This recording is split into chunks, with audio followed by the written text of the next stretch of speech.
ஜெயகுருவின் வாழ்க்கையை மையமாக வைத்து உருவாக்கப்பட்ட படையாண்ட மாவீர திரைப்படத்தை வெளியிட தடை கோரி வழக்கு பதியப்பட்டுள்ளது.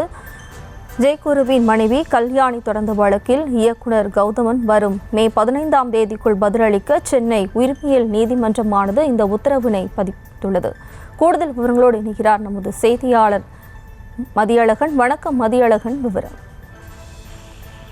ஜெயகுருவின் மனைவி கல்யாணி, மகள் விருதாம்பிகை ஆகியோர் சென்னை உரிமையியல் நீதிமன்றத்தில் மனு ஒன்றை தாக்கல் செய்திருக்கின்றனர். அதில் பன்னீர்செல்வ தலைவராகவும் பாட்டாளி மக்கள் கட்சியின் சட்டமன்ற உறுப்பினராகவும் இருந்த காடுவெட்டி குருவின் வாழ்க்கையை திரைப்படமாக எடுக்க தங்கள் குடும்பத்தினர் திட்டமிட்டிருந்ததாகவும், ஆனால் பாமக நிறுவனர் ராமதாஸுக்கு மிக நெருக்கமான இயக்குனர் கௌதமன் படையாண்ட மாவீரா என்ற பெயரில் காடுவெட்டி குருவின் வாழ்க்கையை மையமாக வைத்து திரைப்படத்தை தங்கள் அனுமதி பெறாமல் எடுத்துள்ளதாக குறிப்பிட்டுள்ளனர்.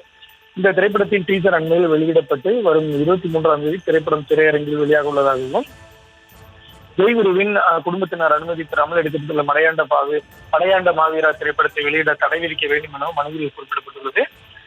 ஜெயகுரு மரணமடைந்த போது அவரது உடலை குடும்பத்தினர் பார்க்க விடாமல் பாமக நிறுவனர் ராமதாஸ், அன்புமணி ராமதாஸ் தடுத்ததாகவும், ஜெயகுரு மரணத்தில் தங்கள் குடும்பத்தினருக்கு சந்தேகம் இருக்கும் நிலையில் ராமதாஸின் ஆதரவுடன் செயல்பட்டு வரும் இயக்குனர் கௌதமன் படையாண்ட மாவீரா என்ற திரைப்படத்தை அனுமதி பெறாமல் எடுத்திருப்பதாக தெரிவித்துள்ளனர்.